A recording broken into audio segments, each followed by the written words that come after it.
A powerful CEO, tired of hearing sugar-coated reports, decides to vanish into disguise. He puts on the uniform of a struggling delivery guy and enters his own company from the bottom.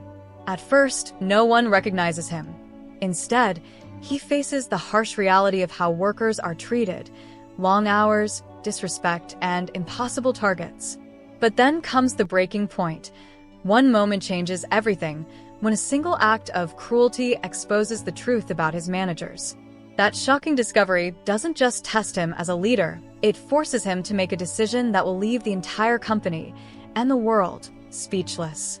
He was one of the most respected CEOs in the city, a man whose signature could shift millions of dollars overnight. But behind his polished office, the glowing reports, and the carefully curated smiles of his executives, a nagging suspicion haunted him. Something felt wrong. His empire looked flawless on paper, yet whispers reached his ears. Whispers of employees crushed under pressure, managers hiding the truth, and workers treated like disposable machines. He couldn't shake the feeling that the reality on the ground was far from the glossy presentations he was fed every Monday morning. So, he made a decision that no one saw coming. For the first time in decades, the billionaire stepped out of his suit, left behind his luxury office, and vanished into anonymity. With nothing but a faded uniform, a delivery bag, and a fake name, he re-entered his own company, not as a boss, but as a struggling delivery guy. The transformation was jarring. His crisp suits were replaced by worn-out jeans and a cap that barely fit. His identity as a leader, the one who commanded boardrooms, was stripped away. Now, he stood in front of a small warehouse manager, pretending to be just another man desperate for work. No one recognized him. No one even bothered to look twice. To them, he was just another body to fill the endless shifts. From the very first day, the reality hit him like a punch to the chest. The warehouse was suffocating, hot, chaotic, and filled with the smell of sweat and exhaustion. Boxes were thrown around carelessly, workers shouted over each other, and the clock ticked like a merciless enemy. Every delivery came with impossible deadlines, and any delay, no matter how small, meant verbal abuse from supervisors. He carried heavy packages until his arms burned. He rushed through streets, rain soaking his clothes, just to make it on time. And yet, the pay was so meager it couldn't even cover a decent meal. But what shocked him most wasn't the workload. It was the way people were treated. Supervisors barked orders, as if the workers weren't even human. One young man, barely in his 20s, coughed from exhaustion, and instead of offering help, the manager sneered, "You can quit if you can't handle it. 100 others are waiting for your spot." The CEO, hidden under his disguise, felt his jaw tighten. Was this really his company? Was this what his name stood for? The deeper he went, the more painful truths unfolded. He saw older employees, people who had given years of their lives, being discarded without a second thought. He watched mothers struggle to balance work while worrying about their children at home. And every evening, when the workers dragged their tired bodies back to their small apartments, the executives upstairs celebrated record profits. But then came the moment that changed everything. It was late at night, past the usual shift, when the CEO, carrying his last batch of deliveries, overheard two supervisors laughing in the corner. Their words cut deeper than any insult. They joked about manipulating reports, hiding injuries, and cutting corners on safety just to impress higher management. "As long as the boss sees the numbers, he doesn't care how we get them," one of them said, his voice dripping with arrogance. The disguised CEO froze. He had always trusted his reports. He had believed the polished numbers, the bar graphs, and the glowing presentations. But now he realized the truth was buried under layers of lies. The people on the ground weren't just suffering, they were being crushed so that a handful of managers could shine in his eyes. He clenched his fists, anger burning through him, but he stayed silent. He knew this wasn't the time to reveal himself. If he blew his cover too early, the truth would vanish, and excuses would take over. No. He needed to see more. He needed undeniable proof. The following days turned into a storm of revelations. He pushed himself harder, working side by side with the forgotten men and women of his empire. He listened to their stories, the single father who skipped meals so his kids could eat, the mother who stitched her shoes with tape just to keep working, the elderly man whose back ached but couldn't afford to retire. Each voice etched itself into the CEO's heart, piercing deeper than any quarterly report ever could. But the most gut-wrenching moment arrived when he witnessed cruelty with his own eyes. A delivery worker had collapsed after a long day, his knees giving out as he tried to lift another heavy box. Instead of helping, the manager standing nearby smirked and shouted, "Get up. You're not getting paid to rest." The man's hands trembled as he struggled to stand, his face pale, his breathing shallow. No one moved to help him. Everyone was too afraid of losing their own jobs. And there he stood, the CEO, in disguise, feeling helpless, his heart shattering. This was his company. His name was stamped on every package. His signature was at the bottom of every paycheck. Yet here, in the shadows of his own empire, his people were treated worse than machines. As he walked home that night, his cheap shoes soaked with rainwater, he felt a weight heavier than any package on his back. The truth wasn't just ugly, it was unbearable. The empire he had built wasn't built on pride and dignity, but on the silent suffering of those who carried it. And now, the mask was off, at least in his own eyes. He had seen enough to know. Everything had to change. But the real question was, how? Because if he revealed himself too soon, the corrupt managers would twist the narrative. If he confronted them without evidence, they'd find ways to cover their tracks. And if he walked away, thousands of honest workers would continue to bleed for his empire without anyone ever knowing the truth. One thing was certain, his journey undercover was far from over. He wasn't just there to observe anymore. He was there to uncover, to expose, and to make sure that the hidden truth could no longer stay buried. And deep down, he knew, the day the secret came out, the world wouldn't just be surprised. They would be left speechless. The next morning began before the sun had even risen. The air outside was cold, biting against his skin, yet the warehouse buzzed with noise as if sleep were a luxury no one here could afford. He stepped through the doors, wearing the same faded uniform that now felt heavier than the bags he carried. No one greeted him. No one cared who he was. To them, he was invisible. But in his mind, every passing hour sharpened his purpose. He wasn't here to be noticed. He was here to see the truth that had been kept hidden for years. The shift began with a ruthless pace. Trucks unloaded piles of packages, each one marked with delivery deadlines that seemed impossible. The managers stood with clipboards, barking orders, their eyes scanning like predators waiting for the weakest prey to stumble. He felt his muscles ache from the weight, but it was the voices around him that struck harder than any physical strain. Workers whispered their frustrations in low tones, careful not to be heard. Complaints about unfair wages, endless overtime, and promises that had never been kept filled the air. At one point, he noticed a woman in her 40s, her face lined with fatigue, struggling to lift a package twice her size. She bit her lip, refusing to ask for help, knowing that even the smallest sign of weakness would be met with ridicule. When she finally dropped the box, the manager stormed over, not with concern, but with rage. "You think this is charity? If you can't do it, then leave." The words cut like a blade. The CEO, still hidden under his disguise, stepped forward instinctively to help her lift the box. Their eyes met for a brief second, and in hers, he saw both gratitude and shame. That moment seared into him like fire. Hours passed, but the weight of what he was witnessing grew heavier. A young worker told him quietly that last month, a colleague had been injured on the job. Instead of medical help, the supervisors forced him to sign a paper saying it wasn't work-related. They threatened to fire him if he didn't. "He never came back," the young man whispered, his voice trembling. "We don't even know if he's okay." The CEO felt his chest tighten. He had built this company on the idea of dignity and respect, or so he thought.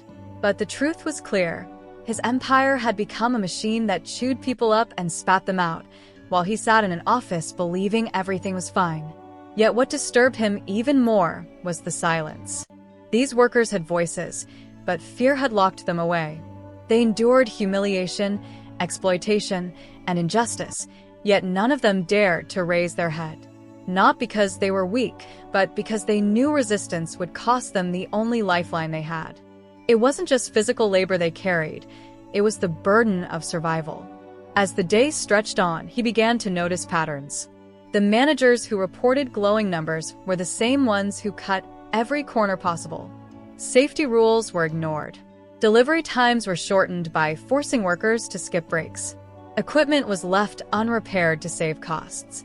All of it, he realized, was carefully hidden behind the polished charts and reports that landed on his desk every quarter. His stomach churned at the thought that he had been blind to it all.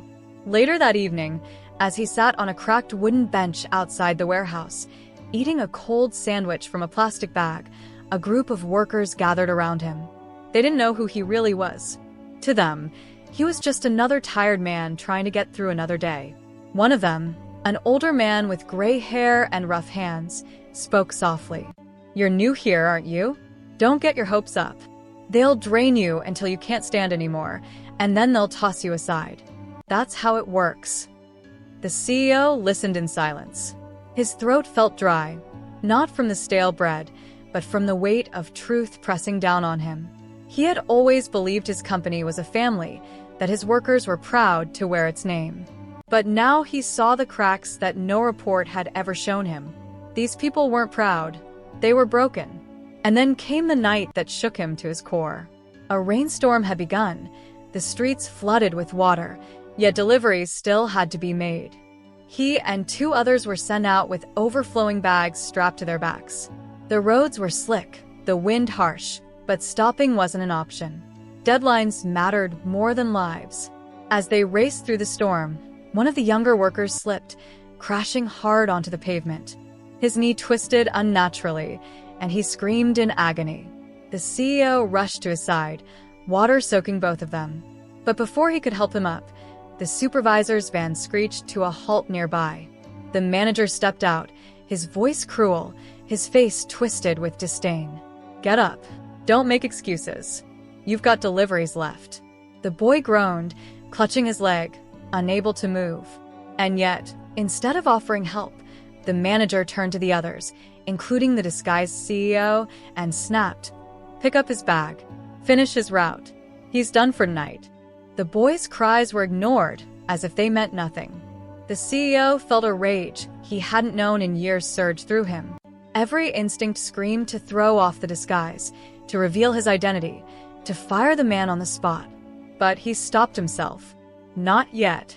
The truth had to be revealed in a way that could never be denied, never twisted. Tonight was not the night for revenge. It was the night to learn just how deep this rot went. As they carried the injured worker to a sheltered corner, the CEO knelt beside him, whispering words of comfort. The boy, through gritted teeth, whispered back, "This happens all the time. They don't care. To them, we're nothing." Those words echoed in his ears long after the storm ended. When he finally returned to his small rented room that night, soaked and exhausted, he didn't sleep. He stared at the ceiling, the sound of rain pounding outside, replaying every face, every story, every scream he had heard. He knew now that his mission was no longer about curiosity or suspicion.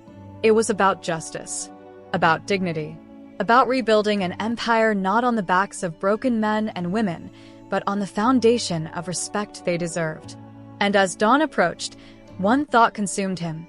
The world might admire him as a successful businessman, but until this truth was brought to light, his success meant nothing. What he had seen, what he had lived, this could no longer remain hidden. And when the day of reckoning came, it would not just shake his company. It would leave everyone who heard it utterly speechless. The following week began with a silence that was almost deceptive. The sun shone brighter, the rain had cleared, and the city streets were alive with noise. But inside the CEO's heart there was only turbulence. Every morning now felt heavier, not because of the weight of deliveries, but because of the weight of truth pressing down on his chest.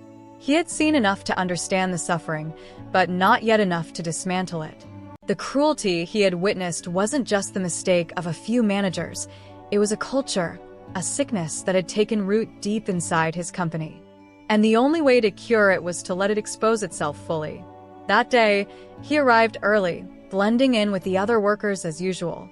The warehouse was alive with activity, but he noticed something different: tension. Whispers spread quickly among the workers, their eyes darting nervously toward the supervisors. Something was about to happen. He tightened his cap, adjusted his uniform, and pretended not to notice, though his instincts sharpened. The announcement came minutes later. One of the senior managers, a man whose reputation was built on ruthless efficiency, stormed into the room with a clipboard in hand. His voice cut through the noise like a blade. "Listen up. The board is visiting next week. Numbers have to look perfect. I don't care how you do it, no excuses. If anyone slows us down, you'll be out that door before the day ends." A chill ran down the CEO's spine. He had heard the man's name before, even praised him in meetings for his results. Now, standing in the same room as him, disguised as a delivery worker, he saw the truth in real time. This was the man who manipulated numbers, who bent reality to create illusions of success, all while breaking people beneath him. The shift that followed was worse than usual. Packages piled higher than ever, deadlines tightened further, and insults rained down like hail. Workers pushed themselves to the edge of collapse. The CEO, sweating and straining, forced himself to keep up, but his mind wasn't on the weight of the boxes. It was on the weight of the lies. Every order barked by the manager was another layer of rot he would one day rip out from its roots. During lunch break, he sat with a group of workers in the corner, their food meager, their faces pale with exhaustion. One of them, a middle-aged man with sunken eyes, muttered bitterly, "Next week, they'll smile for the board, they'll clean this place up, and pretend everything is perfect. They always do. And when it's over, it's back to hell for us." The CEO's chest tightened again. He realized with painful clarity how deep the deception went. His board, the very people he trusted to tell him the truth, were being fed a performance. A carefully staged act designed to mask the suffering that powered the empire. He had always thought he was a visionary leader, but now he understood. He had been kept blind, locked away in a golden cage of numbers and presentations, while reality rotted beneath. But the workers weren't finished sharing. Another leaned in, his voice hushed but trembling with anger. "You know what happened last year? One of the board members came for a surprise visit. They knew 3 days in advance. They made us work overtime to fix everything. Clean floors, new uniforms, fake smiles. As soon as he left, it all fell apart again. We're nothing more than props to them." The disguised CEO gritted his teeth. His heart hammered not from the physical labor, but from the rage boiling inside him. He knew now why no one had dared to speak the truth. It wasn't that they were blind. It was that every time they tried, the system buried them under threats and fear. The truth had been rehearsed out of existence. The afternoon brought another revelation. While sorting deliveries, he overheard two supervisors in a heated argument. Their voices echoed across the loading dock. One accused the other of falsifying safety checks to save money. The other shot back, "You think the boss cares? He just wants the numbers. That's all that matters." The words felt like knives. They weren't just lying to the CEO. They believed he was complicit. To them, the faceless leader in the glass tower was the reason they cut corners, the reason they silenced workers, the reason they could excuse cruelty as efficiency. The disguised man felt his stomach turn. They thought he knew, that he approved of this nightmare, and that realization struck deeper than anything else. That night, back in his small rented room, he sat at the edge of his bed, staring at the cracked paint on the wall. His body ached, but his mind refused to rest. He thought about every quarterly meeting he had sat through, every executive who had smiled confidently across the table, every glowing report he had approved. All of it had been a lie, but the greater lie was the one he had lived himself, that he was a good leader. The thought crushed him. He had built a fortune, but at what cost? He had become a prisoner of appearances, blind to the pain of those who carried his empire on their backs. He pressed his hands against his face, feeling the weight of guilt crash over him like a wave. For the first time in decades, he didn't feel like a CEO. He felt like a failure. But deep within that failure, something began to spark. Not anger, not despair, but resolve. He realized that his disguise was no longer just a disguise, it was his redemption. Every day he spent among the workers was another weapon, another piece of truth he could one day wield against the corruption that had infested his company. And when that day came, it wouldn't just be about exposing the lies. It would be about restoring dignity to every broken soul who had been silenced for far too long. The following morning, he woke with fire in his veins. The disguise that had once felt strange now felt natural. He wasn't playing a role anymore. He was living a truth. And as he walked back into the warehouse, blending in with the tired faces around him, he knew one thing for certain. The day of reckoning was drawing closer. The empire would be tested, the liars would be unmasked, and the world would finally see what lay behind the polished glass of his company. And when that truth erupted into the light, there would be no going back. Because once the mask was torn away, the silence would shatter. And everyone, every single person who thought they knew the story, would be left speechless. The week of the board's visit crept closer, and with it came a frenzy unlike anything he had yet seen. The warehouse transformed into a theater, and every worker into an unwilling actor. Supervisors barked louder, schedules grew harsher, and fear hung over the air like a storm cloud. The CEO, still hidden beneath his faded cap and borrowed name, could see it in their eyes. This wasn't about improving conditions, this was about masking them. The managers walked through the aisles with forced smiles, rehearsing their roles as if the visiting board would applaud their performance.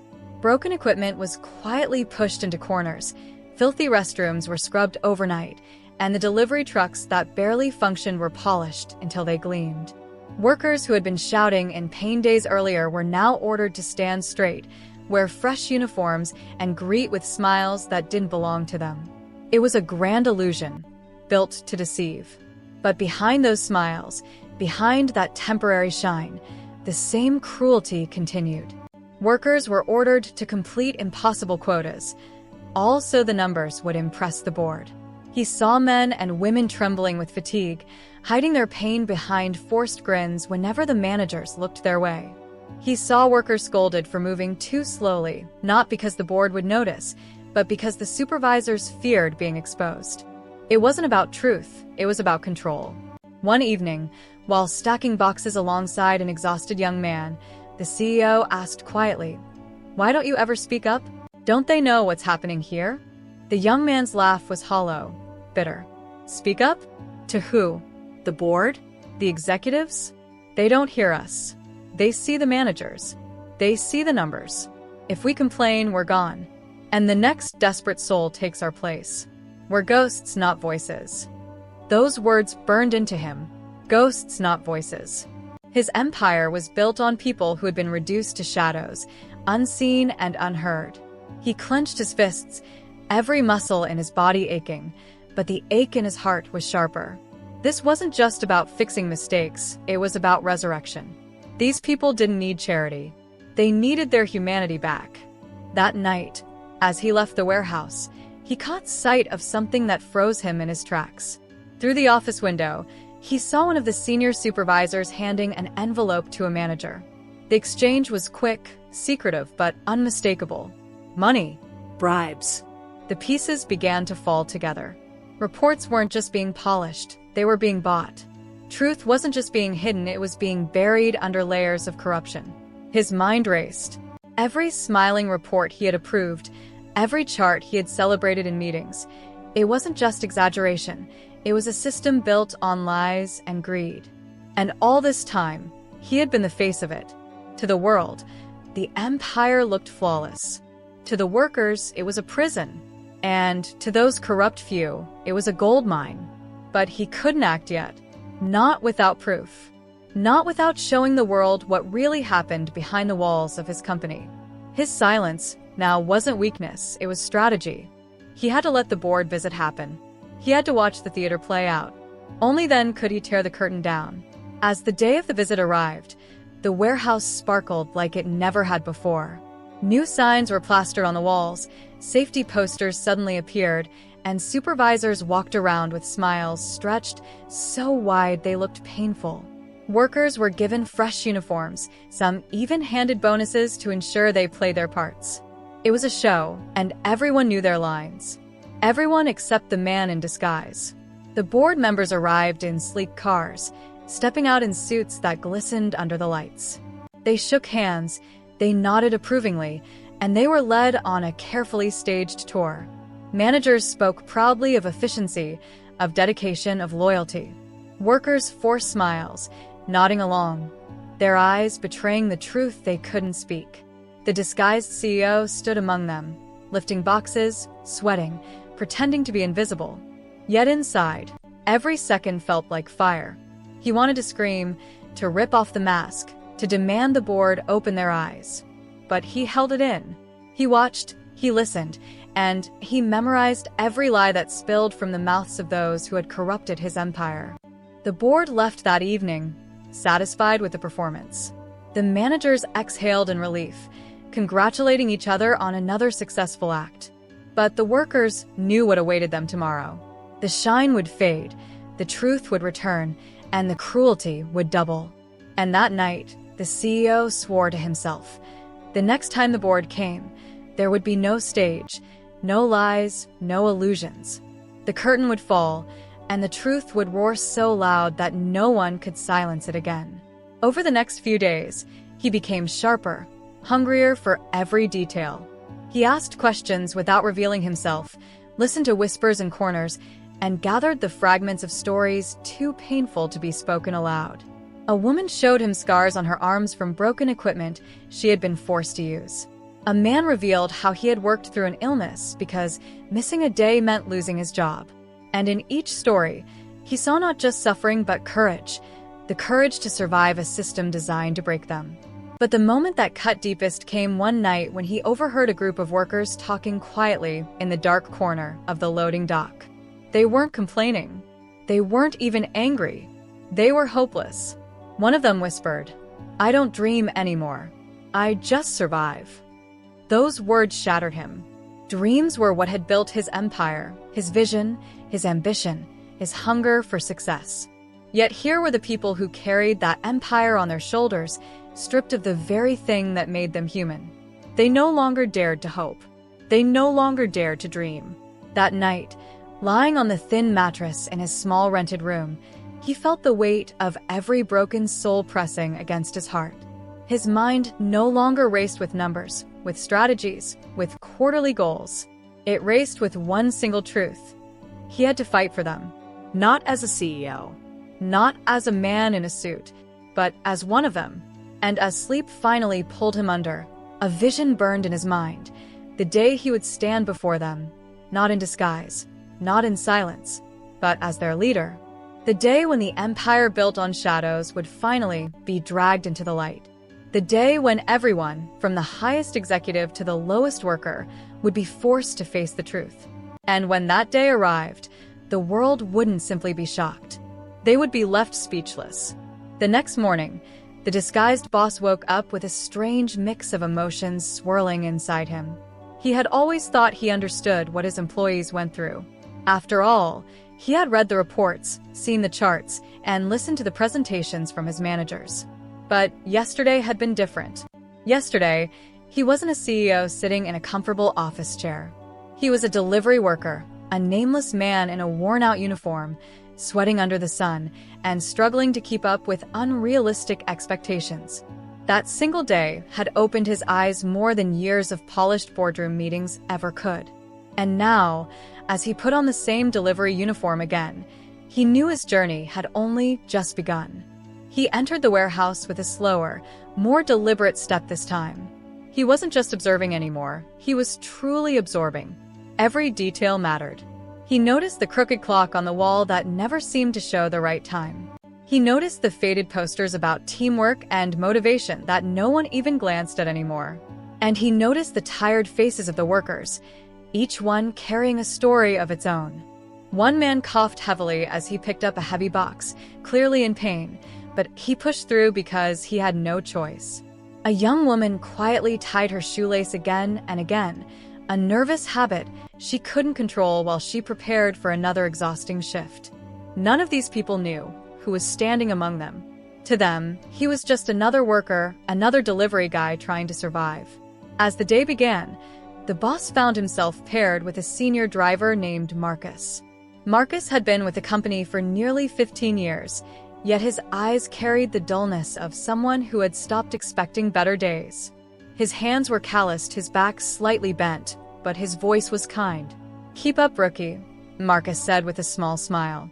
"The trick isn't just lifting boxes, it's lifting your spirit. Otherwise, this job will crush you before the boxes do." Those words hit the boss harder than he expected. Here was a man who had given his life to the company, and yet he spoke as if the job was a prison. On the route, the boss tried to keep pace with Marcus. He stumbled, his arms ached, his legs trembled under the load. Marcus noticed and shook his head gently. "Don't worry, it gets easier, or maybe you just stop feeling after a while." There was no bitterness in his tone, only acceptance. That scared the boss more than anger ever could. Acceptance meant these workers had lost hope of change. Later that afternoon, they returned to the warehouse for another load. That's when it happened, the moment that made the boss's blood boil. A mid-level manager, dressed in a crisp shirt and carrying a clipboard, stormed onto the floor. His voice echoed through the warehouse like a whip. "You people are too slow. Do you think customers will wait for your laziness? We don't pay you to chat. We pay you to move." His words sliced through the air, leaving a heavy silence. The boss stood frozen, his fists clenched inside his delivery gloves. He had never heard his employees being spoken to this way. In the boardroom, managers bragged about team culture and respect in the workplace. But here, in the raw heart of the company, there was no respect. There was only power being abused. He watched as Marcus lowered his eyes, saying nothing, just swallowing the insult. The younger workers did the same, their faces blank, as if they had been conditioned not to respond. The manager moved on, barking orders without even noticing the silent humiliation he left behind. That was the breaking point for the undercover boss. He had come here to see the truth, but the truth was uglier than he imagined. These workers weren't lazy. They weren't careless. They were human beings, overworked, underappreciated, and treated like machines that could be replaced at any moment. And yet, despite it all, they endured. Not because they loved the job, but because they needed to feed their families, pay their bills, and survive another day. Later that evening, after the manager had left, the mood lightened just slightly. Marcus sat down on a crate, wiping the sweat from his forehead. He pulled out a small sandwich wrapped in paper, clearly homemade and simple. He offered half to the boss without hesitation. "You look like you need this more than me," Marcus said with a tired chuckle. The boss almost couldn't accept it. How could a man who had so little still be willing to share? That gesture was worth more than any million-dollar business deal he had ever made. As they ate, Marcus shared pieces of his story. He had once dreamed of moving up in the company, maybe becoming a supervisor. But every promotion slipped away to someone younger, someone with connections, someone who was willing to play politics. After a while, Marcus admitted, "You just stop dreaming. You just do the work, go home, and pray your back doesn't give out before payday." His words sank deep into the boss's heart.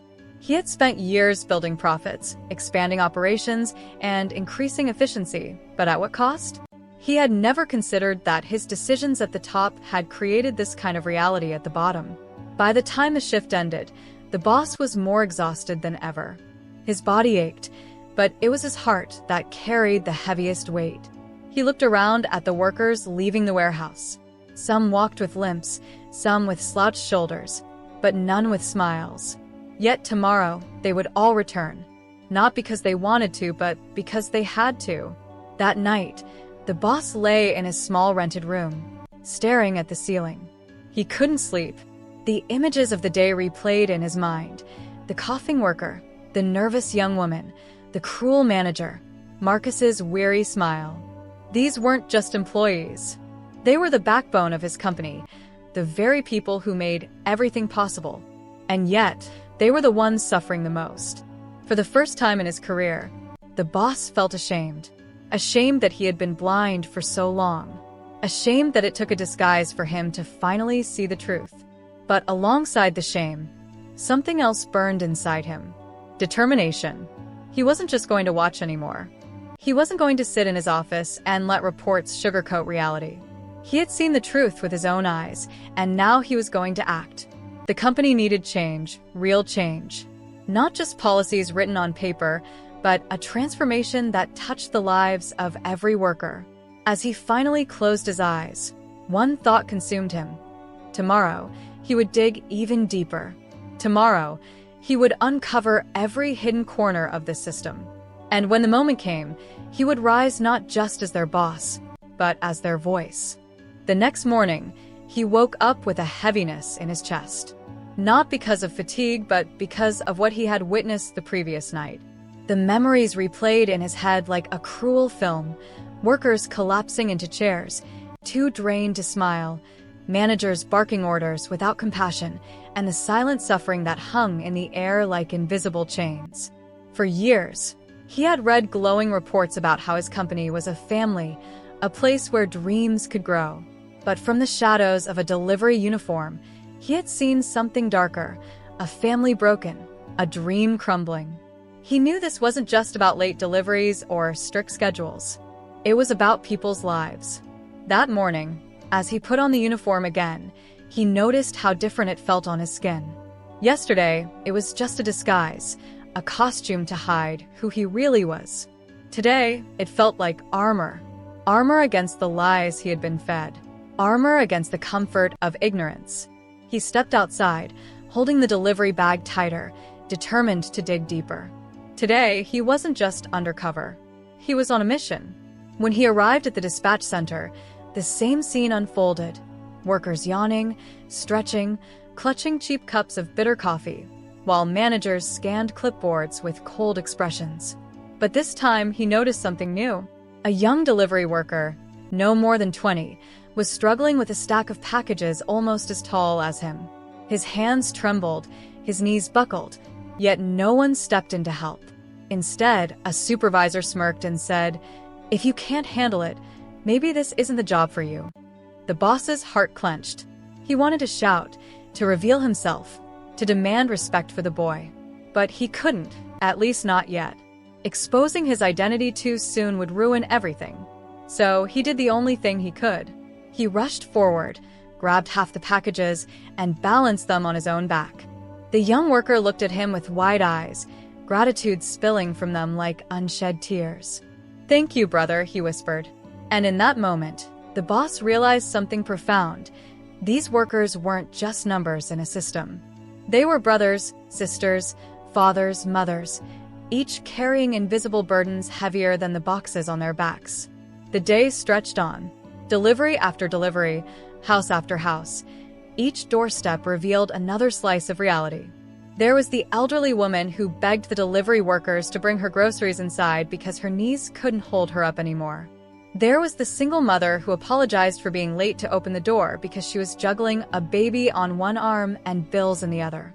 And then, there was the wealthy customer who opened the door, glanced at the delivery man like he was dirt, and slammed it shut without even a thank you. Every encounter carved a deeper mark into the boss's soul. He thought about the boardroom, where executives debated profits over polished tables, sipping imported coffee, talking about efficiency and optimization. Did they know what it cost to squeeze every extra penny? Did they know about the aching backs, the skipped meals, the humiliation that came with every slammed door? Or had they chosen not to know? By evening, his muscles burned, his legs ached, and his shirt clung to his skin with sweat. But more than the physical pain, it was the emotional weight that almost broke him. As he returned to the dispatch center, he noticed a commotion in the corner. A female worker was arguing with a supervisor, her voice trembling but defiant. "You promised overtime pay for last week. I worked 12 hours every single day. Where's my money?" she demanded. The supervisor sneered. "You'll get it when it's processed." Or maybe you won't. If you don't like it, there's the door. Her hands shook, not from fear, but from fury.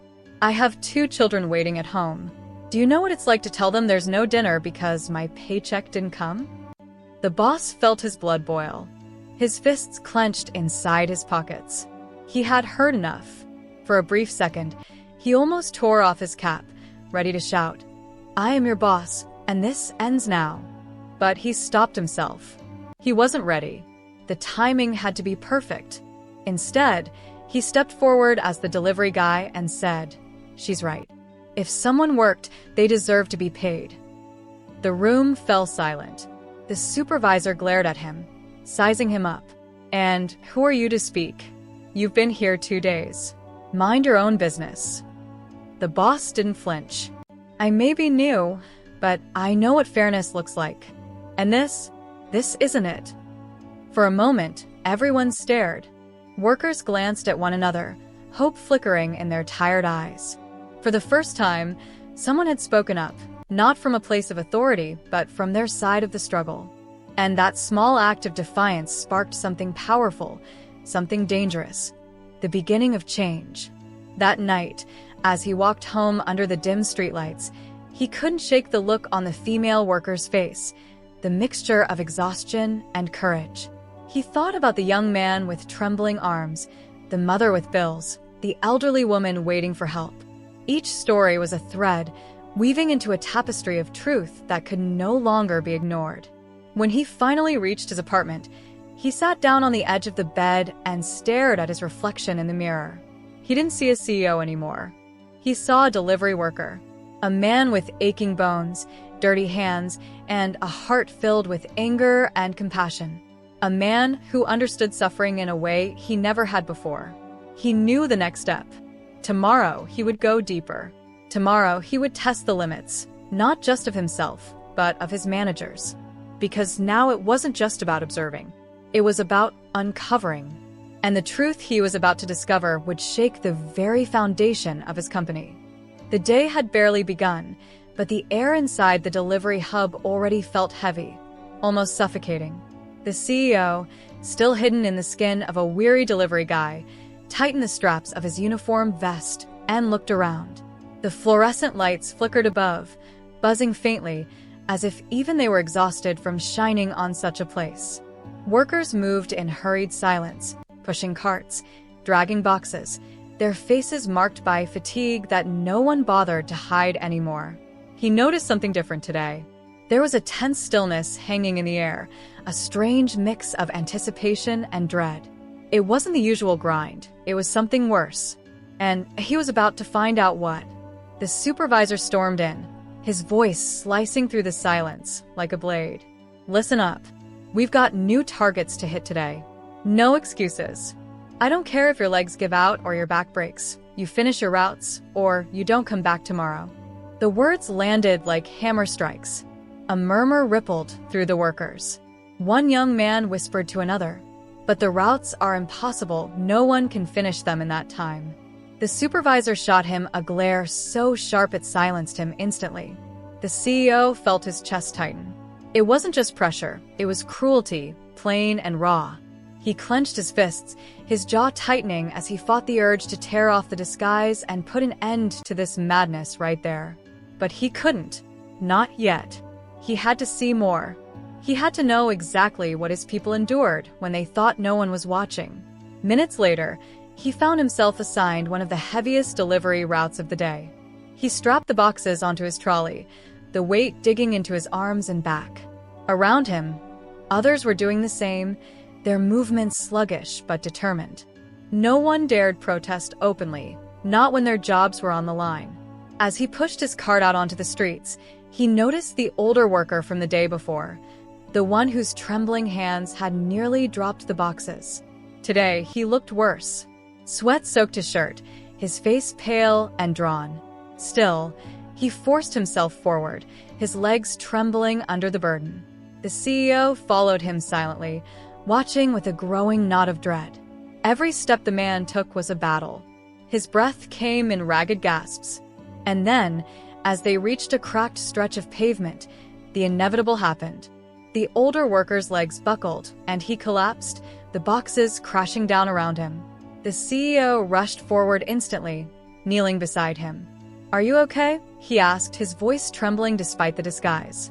The man's eyes fluttered open weakly. I can't keep up anymore," he whispered. His words were laced with pain, but also with fear. Fear of losing the job, fear of being discarded like a broken tool. Before the CEO could help him further, the supervisor appeared, his voice dripping with venom. "Get up. You think collapsing is an excuse? You either finish your deliveries or you're out. Do you hear me? Out." Something inside the CEO snapped.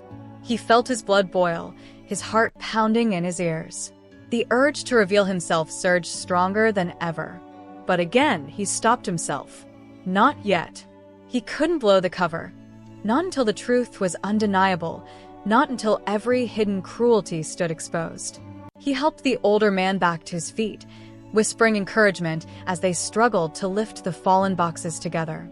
The man's hands shook violently, but his eyes, filled with a mix of shame and desperation, kept darting toward the supervisor, as if begging for mercy that never came. Hours dragged on, each delivery heavier than the last.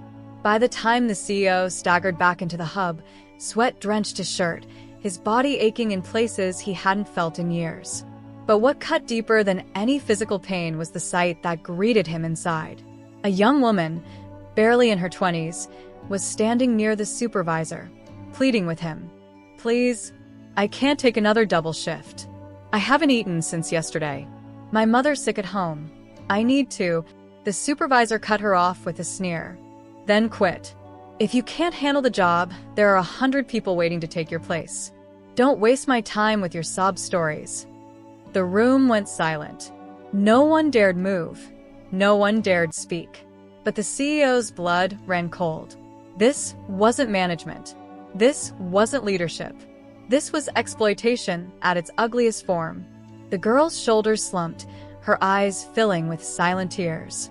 Yet she picked up her bag and turned toward the loading area, too afraid to lose the only income keeping her family afloat. The CEO watched her, his throat tightening. He had spent years building this company, priding himself on values of fairness and respect. But what stood before him now was a nightmare. His empire, corrupted from the inside, crushing the very people who carried it on their shoulders. He knew the time for silence was ending. That evening, as he shed the delivery uniform in the privacy of his hotel room, he stared at his reflection in the mirror. The face staring back wasn't just that of a CEO, it was of a man burning with fury, a man betrayed by his own creation. He whispered to himself, voice low but firm, "Tomorrow, it changes. Tomorrow, they'll see who I really am." His disguise had given him the truth. Now the truth demanded justice. And justice was coming. The morning sun cast long shadows across the warehouse floor, but even its warmth could not pierce the coldness that had settled over the workers.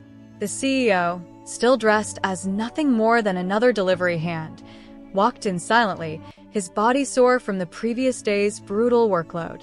Yet, his exhaustion was nothing compared to the storm brewing in his chest.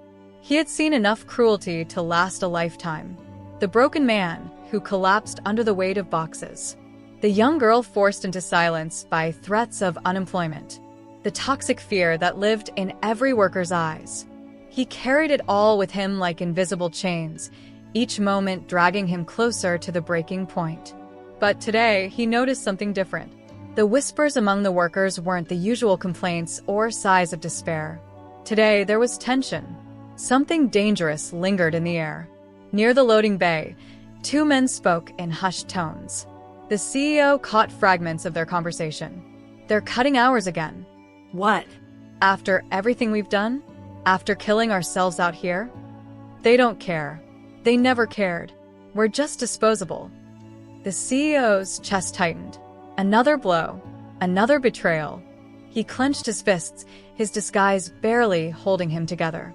Moments later, the supervisor arrived, barking orders louder than ever, his words dripping with contempt. "Faster. You're all too slow. We've got corporate eyes on us today. Don't embarrass me." Deliveries must be flawless, or you'll regret it. Corporate eyes. The irony wasn't lost on the CEO. If only the supervisor knew whose eyes were watching. As the day unfolded, the cruelty reached new heights. One worker, barely 17, was ordered to haul boxes far heavier than his frame could handle. The boy stumbled, struggling under the crushing load, his face pale with effort. When he faltered, the supervisor's voice thundered across the floor. "Pathetic. My grandmother could do better than you." The workers froze. Some looked away, others stared at the floor, all too terrified to intervene. But the CEO couldn't. He stepped forward instinctively, placing a steadying hand on the boy's arm. "Easy," he whispered. "Breathe. I'll help you." The supervisor's eyes narrowed. "What are you doing? He needs to learn. If he can't handle it, he's useless." The CEO met his gaze, his own eyes burning with restrained fury. "No one here is useless." His voice carried a weight that silenced the room for a brief moment. Something in his tone felt different, too commanding, too assured for just another worker. But the disguise held. Barely. The boy nodded weakly, grateful, and the CEO shouldered part of the weight. Together, they delivered the boxes. Around them, whispers rose.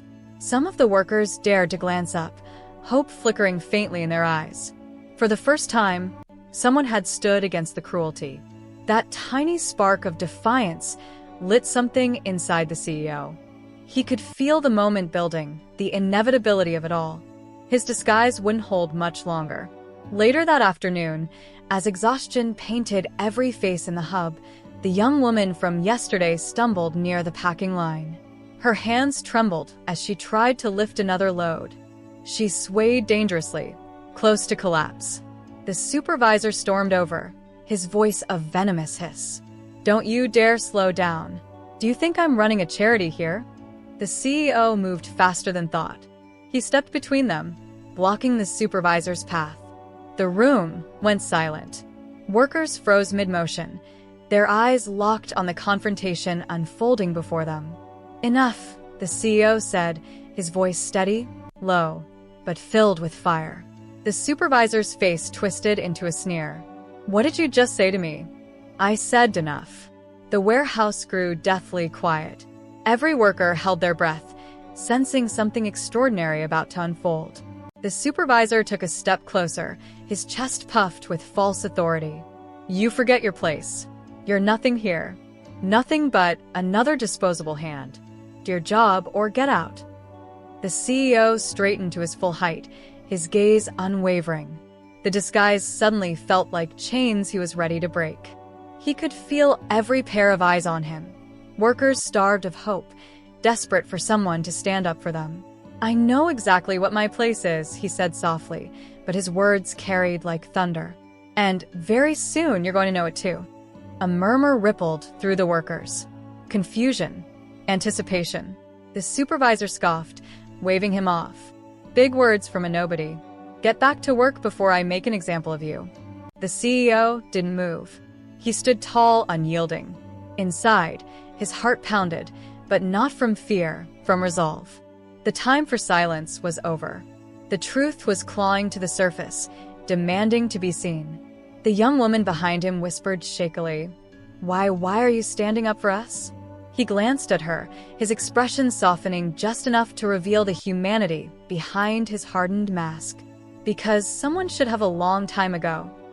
Her eyes widened, tears shimmering, as if those words alone had given her more strength than she'd felt in months. The supervisor, red with rage, turned to the rest of the workers. "Don't just stand there. Get back to work. Now." But no one moved.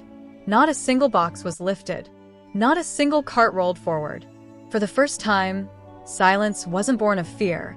It was defiance. They were watching, waiting, believing. The CEO's chest swelled with something powerful, something unstoppable. The moment had arrived. He reached up slowly, unbuttoning the top of his delivery vest, peeling it away. Beneath it, a crisp white shirt clung to his sweat-soaked frame. His hand brushed against the hidden ID card tucked in his pocket. He could feel the weight of it, the weight of his true identity. The workers leaned forward, eyes wide, breaths caught in their throats. The supervisor frowned, momentarily uncertain. And then the CEO's voice cut through the silence, clear and unshakable.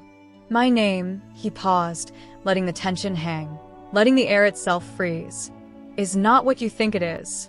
You've all been working beside me, sweating beside me, breaking yourselves beside me. But today, you deserve to know the truth." Every gaze locked on him, every ear strained. "I am not just another worker. I am the man who built this company from the ground up. I am the CEO." The words landed like a thunderclap. Gasps erupted across the floor. Mouths fell open. Eyes widened in shock. The very air seemed to shatter with the weight of the reveal. The supervisor stumbled back, his face draining of color. What? No, you're lying." But the CEO's presence, his authority, his fire, it was undeniable. The workers saw it, felt it, believed it. And in that instant, the power shifted. The empire of fear had just cracked. And tomorrow, it would collapse.